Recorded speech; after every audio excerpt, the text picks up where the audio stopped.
আসসালামু আলাইকুম। ভাই ভালো আছেন? আলহামদুলিল্লাহ ভালো আছি। ভাই বসেন বসেন বসেন, আপনার সাথে একটু কথা বলি ভাই। জি বলেন। কথা বলা যাবে? বলা যাবে বলা যাবে। আপনি বাসা কোথায় ভাই যান? বাসায় এদিকে থাকি আসলে চাইনা তুমি খুব ভালো লাগে। অনেক গরম পড়ছে, আপনার রোদের মধ্যে এখানে বিশ্রাম ভাই। জোহরের আজান দিতে আমরা তো নামাজ আদায় করে আসলাম।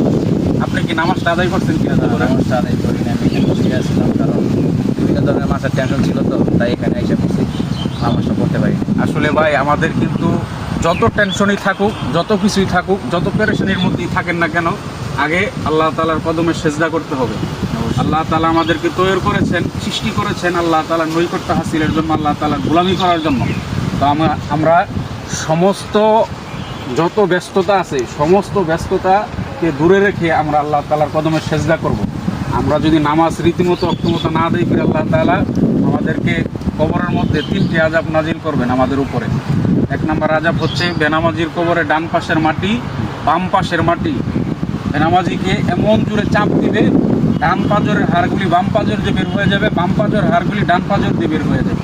2 নম্বর হচ্ছে বেনামাজির কবরের মধ্যে দাউ দাউ করে আগুন জ্বলতে থাকবে। 3 নম্বর হচ্ছে বেনামাজির কবরের মধ্যে এত বড় বড় বিষধর সাপ আসবে, এসে বেনামাজিকে দংশন করতে থাকবে, সবল মারতে থাকবে।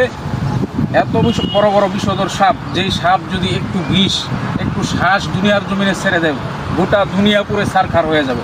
এত বড় বড় বিষধর সাপ এসে বেনামাজিকে দংশন করতে থাকবে। এই জন্য আমি ভাই আপনাকে বলবো, আপনি 5 ওয়াক্ত নামাজ রীতিমতো অক্ষমতা আদায় করবেন তো ইনশাআল্লাহ। আল্লাহ তাআলা কবুল করুক, আপনাকে আমি দোয়া করি। আর আপনাকে এত বোঝানোর জন্য অসংখ্য ধন্যবাদ। সবাই এরকম সবাই করে বোঝায় না, যেহেতু আপনি বুঝাইছেন, আপনার জন্য অনেক দোয়া রইল। জি জি, মন থেকে দোয়া রইল। আল্লাহ আপনাকে আমিও আপনার জন্য দোয়া করি, আল্লাহ তাআলা আপনাকে কবুল করুক 5 ওয়াক্ত নামাজি বান্দা হিসাবে।